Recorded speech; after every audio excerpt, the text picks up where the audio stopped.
அனைவருக்கும் வணக்கம். என் பேர் அமிர்திகா. தேவகோட்டை சேர்மன் மாணிக்க வாசகம் நடுநிலைப்பள்ளியில் 7ஆம் வகுப்பு படிக்கிறேன். நான் படிச்சிருந்த கதை பேர் ஓநாயும் ஆடும். அதை எழுதினவங்க கமலா. அதை வெளியிட்ட பதிப்பகம் சுறா பதிப்பகம்.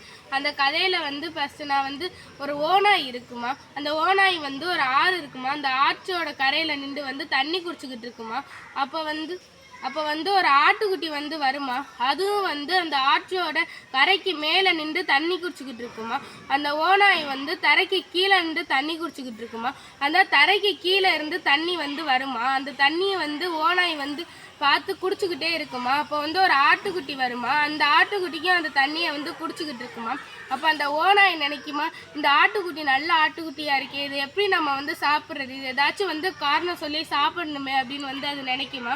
அப்படின்னு நினச்சி அந்த ஓநாய் திரும்பி பார்த்து அந்த ஆட்டுக்குட்டிகிட்ட சொல்லுமா, ஆட்டுக்குட்டியே நீ ஏன் தண்ணியை எப்படி கலக்கிக்கிட்டே இருக்கிற, நான் எப்படி தண்ணி குடிக்கிறது அப்படின்னு கேட்குமா. அதுக்கு அந்த ஆட்டுக்குட்டி சொல்லுமா, ஓநாயே அப்படின்னு மெதுவாக சொல்லுமா. ஆட்டுக்குட்டி சொல்லுமா, ஓநாயே தண்ணி ஓம் பக்கத்துல இருந்து தான் என் பக்கம் வருது. நீ கலக்குனானா எனக்கு தண்ணி மங்களா வரும். நான் தண்ணியை கலக்குனா உனக்கு அந்த தண்ணி வராது அப்படின்னு சொல்லுமா. அதோட அந்த ஓநாய் சொல்லுமா, நானும் உன்னை பல வருஷமாக தான் பார்த்துக்கிட்டே இருக்கிறேன், நீ ரொம்ப பேசுகிற அப்படின்னு சொல்லுமா. அதுக்கு அந்த ஆட்டுக்குட்டி ரொம்ப மெதுவாக சொல்லுமா, நான் பிறந்தே இன்னும் 1 வருஷம் கூட ஆயிருக்காது அப்படின்னு சொல்லுமா. அதுக்கு அந்த ஓநாய் சொல்லுமா, நான் வேணா உங்கள் அப்பாவை பார்த்துருக்கேன் அப்படின்னு உங்கள் அப்பாவை பார்த்துருப்பேன் அப்படின்னு சொல்லிட்டு அந்த ஓநாய் அந்த ஆட்டுக்குட்டி மேலே பாஞ்சு அதை சாப்பிட்டுருமா.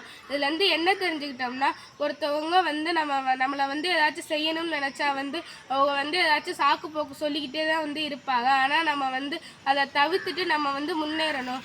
அதுக்கப்புறம் நான் நாயும் நாயோட நிழலும்னு ஒரு கதை படிச்சிருந்தேன். அந்த கதையில் ஒரு நாய் இருக்குமா. அந்த நாய் ஒரு மாமிச கடைக்கிட்ட நின்றுக்கிட்டு இருக்குமா. அந்த கடையிலேருந்து மாமிச துண்டை அது எடுத்துக்கிட்டே போகுமா. அது போகையில் ஒரு பாலத்தை கடந்து போய் அந்த கரையிலேருந்து தான் அது சாப்பிட்லாம் அப்படின்னு காட்டு பக்கம் போகுமா. அப்போ அது அந்த பாலத்துக்கிட்ட போய்கிட்டு இருக்கையில் கீழே குனிஞ்சு பார்க்குமா. அந்த தண்ணியில் இதோட நிழல் தெரியுமா. ஆனால் இந்த நாய் அதை இன்னொரு நாய் நிற்கிது, அதுவும் வாயில் மாமிச துண்டு வச்சிருக்குமா. அதை பார்த்துட்டு இந்த நாய் அதோட நிழலையே இன்னொரு நாய் மாமிச துண்டு வச்சிருக்கு அப்படின்னு அதை நம்ம வாங்கணும் அப்படின்னு நினச்சிட்டு இது உருமுமா. இது உரிமையில் இது வாயில் இருந்த மாமிச துண்டு தண்ணியில் விழுந்துருமா. இதுலேருந்து என்ன தெரிஞ்சுக்கிட்டோம்னா, நம்ம பேராசைப்பட்டோம்னா நம்மிடம் இருக்க பொருளை இழக்கக்கூடிய நிலை வரும். நன்றி, வணக்கம்.